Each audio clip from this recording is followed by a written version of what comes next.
Leer las gestas de los héroes del pasado resulta fundamental para la educación de un joven, así como lo es también asistir a la representación de las tragedias, prosiguió el filósofo.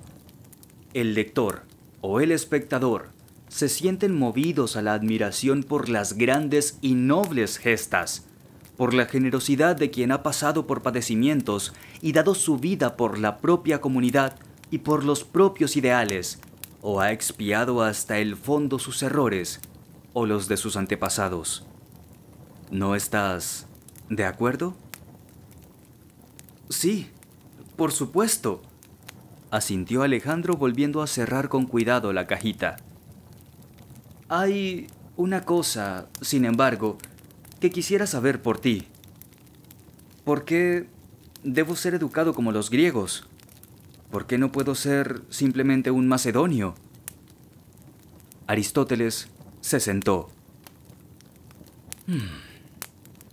Pregunta interesante la tuya, mas para responderte, tengo que explicarte antes qué significa ser griego.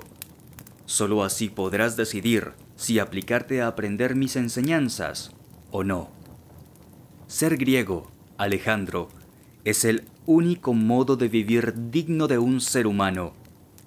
¿Conoces el mito de Prometeo? Sí, era el titán que robó el fuego a los dioses para dárselo a los hombres y sacarles de su miseria. Así es, en efecto. Ahora bien, cuando los hombres se emanciparon de su condición de brutos, trataron de organizarse para vivir en comunidad y desarrollaron sustancialmente tres formas de hacerlo. Aquella en la que manda un solo hombre y que se conoce como monarquía, aquella en la que mandan unos pocos, llamada oligarquía, y aquella en la que todos los ciudadanos ejercen el poder que se denomina democracia.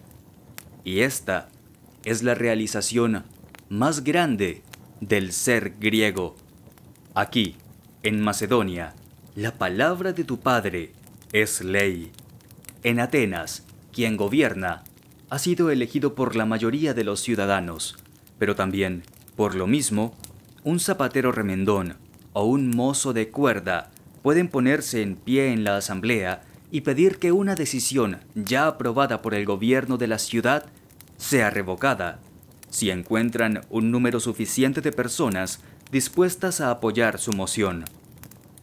En Egipto, en Persia y también en Macedonia, no hay más que un hombre libre, el rey.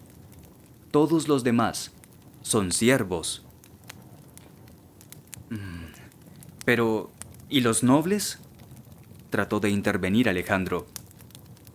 También los nobles. Es cierto que tienen más privilegios, que gozan de una vida más grata, pero también ellos deben obedecer.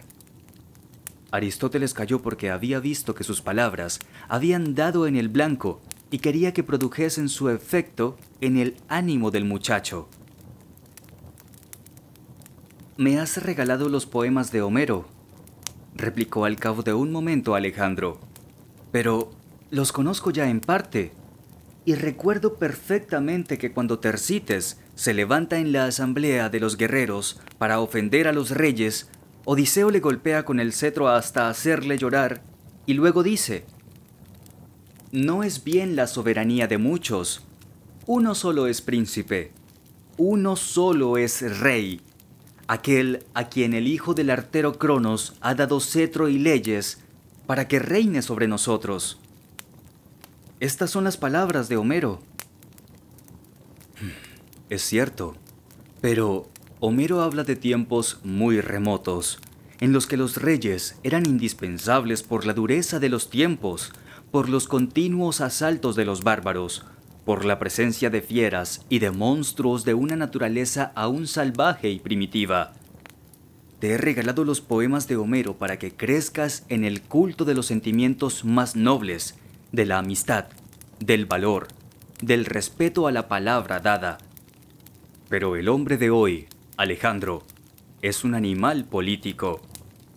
No cabe duda de ello.